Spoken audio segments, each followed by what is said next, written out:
There is an inner strength in me. Something is growing, feeding my very core. I have been in constant pain, not the physical kind, more emotionally.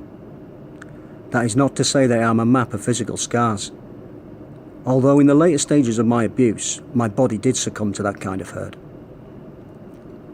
It is more the suffering of the memory of it that has fueled the need to be strong. The tighter I cling to those memories, the deeper they cut into me. The passage of time has taught me that my past is like a horse chestnut, the outside shell in autumn green and prickly to the touch. As the seasons progresses, the skin breaks and the shell inside is released from its armoured casing. It is like being set free from a prison, a confinement of the mind. Even for a short time before the nightmares return. Although, like the nut inside, I am gradually becoming hardened to what has befallen me. I was never an overly emotional person. All I know is that these feelings are a roller coaster rides of highs and lows. I have attempted to take a positive mental attitude on the subject and avoid the lows. This, however, is extremely difficult for someone like myself. In fact, I would say it is almost impossible for anyone. Unless you are of such a peaceful nature and stress-free and nothing disturbs your inner well-being. I have felt anger, fear and sorrow in equal measure.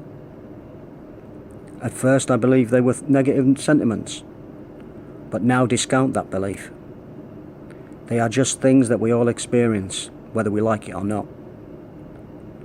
A flavour of our life, if you like. We all must taste sweet, sour, bitter, salty and umami.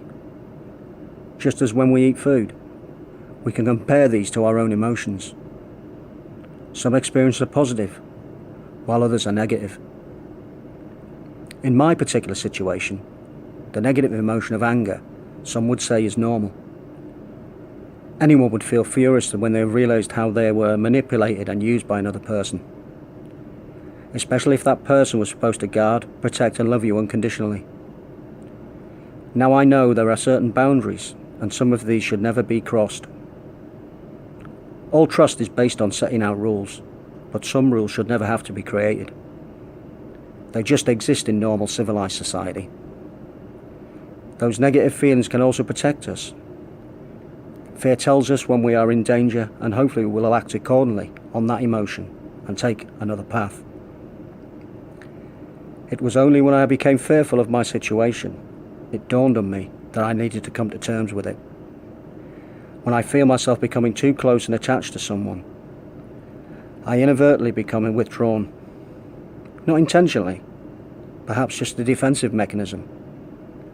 That is until I came across the man with the gentle, caring nature and kind eyes, Phoenix.